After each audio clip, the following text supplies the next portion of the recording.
Morning guys, so it's been a while. Nawala tayong vlog.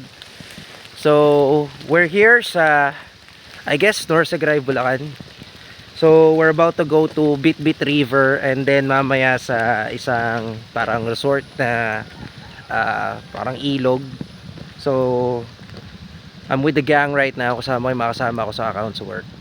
So I'm not sure how long it takes before we get there dun sa Bitbit River, but let's see. Here's the view. Shoutout po. Shoutout kay Kuya. Thursday. Ayun yung background. So it's time to unwind. Sa 2 days lang yung day off namin. Hintayin namin yung mga kasama namin. Mga nakamotor sila. Tapos kami Oche. See ya.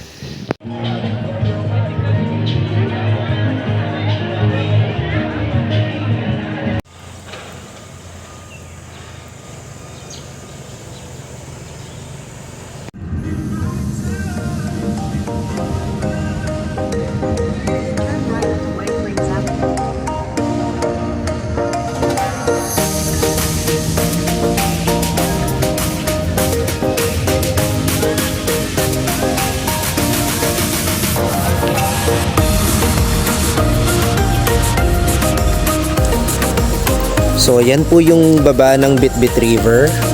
So as you can see, may mga cottages po dyan. So pwede kayong mag-rent. I think 400 ata ang bawat cottage dyan. Tapos plus yung parking kung meron kayong mga sasakyan.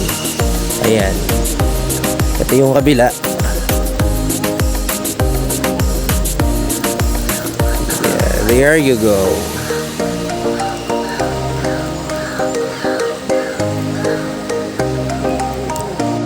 Morning guys, we're here at Bitbit River. Finally, here it is.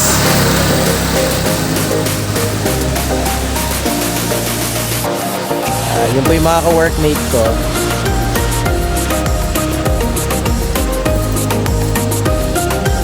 Ooh, astig. What's up guys, we're here finally at 4A's Reyes Resort. As you can see, yeah, here's our cottage and I'm with the gang right now. Yan po ay maliligo mamaya. Tropa ko po yan. Wala eh.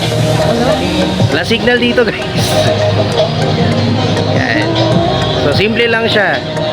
Just a simple nature trip.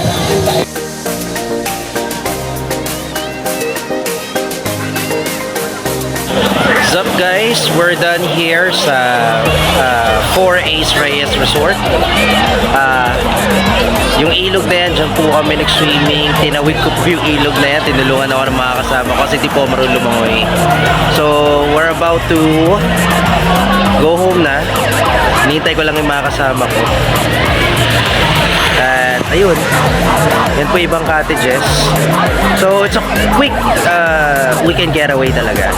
So nakaka-relax siya. So minsan kung ayaw mo magbundok, pwede to. Kung gusto mo lang magtampis ako kasi sobrang init pa ngayon. So hope you like it. Kita-kits sa next adventure.